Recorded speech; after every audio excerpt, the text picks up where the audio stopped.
From 1547 till 1553, King Edward VI ruled in England. His father was Henry VIII. Henry's only son, Edward, was born in 1537. He was 9 years old when he became a king. By the way, Edward VI, it's me. And the story that I intend to tell you happened to me and to my new friend Tom Canty in 1547. Tom Canty was born in a very poor family in a small house near London Bridge. You may wonder how a prince and a poor boy could make friends. The point was that we were born on the same day, and you can see we had the same face, we looked like twins. So listen to my story. I lived very happily with my father Henry VIII and my sisters in the royal palace in Westminster. I had a lot of servants and they did everything for me. They dressed me, cut my food and poured tea into my cup. But then everything changed. One day I came out of the palace. The servants all bowed. Suddenly I saw a boy running to the palace gates. He was a pauper. He was wearing rags. It was the first time I met Tom Canty. The boy wanted to see me better, but a guard pulled him away. I became enraged. He was only a boy. I decided to invite that poor boy to my palace. I ordered the servants to bring him some food.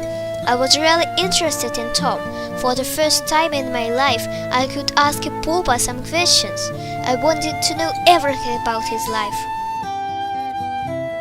Tom told me that he lived in awful court with his family.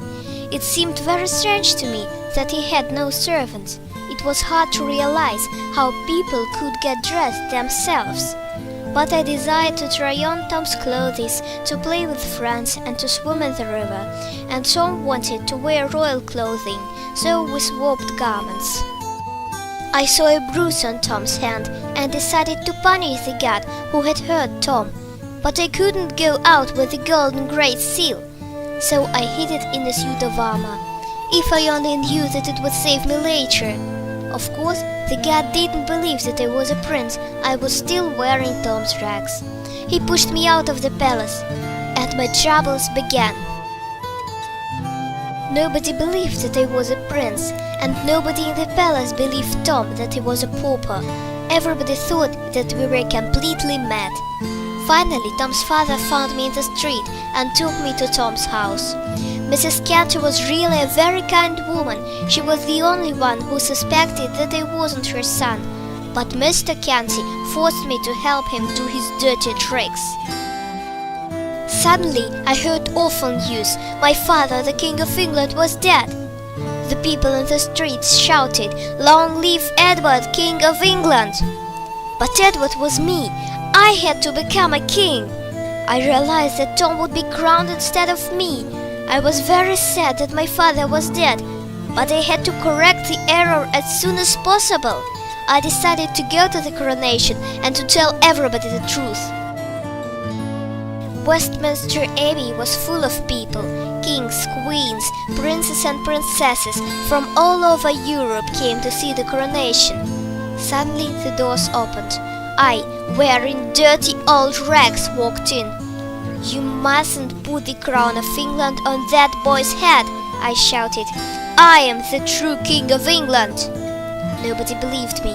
The guards picked me up. "Stop!" Tom shouted to the guards. "It is true. He is the King of England." Then I had to answer some questions. The last question was, "Where is the Great Seal of England?"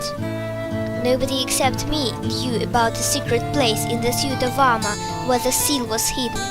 The guards brought it. Then everybody believed me. The true king was crowned. When I became the king, I didn't forget my friends. I helped them all my life. Edward VI didn't rule for a long time. He died when he was 15. But he was a great king because he learned a lot when he was a pauper.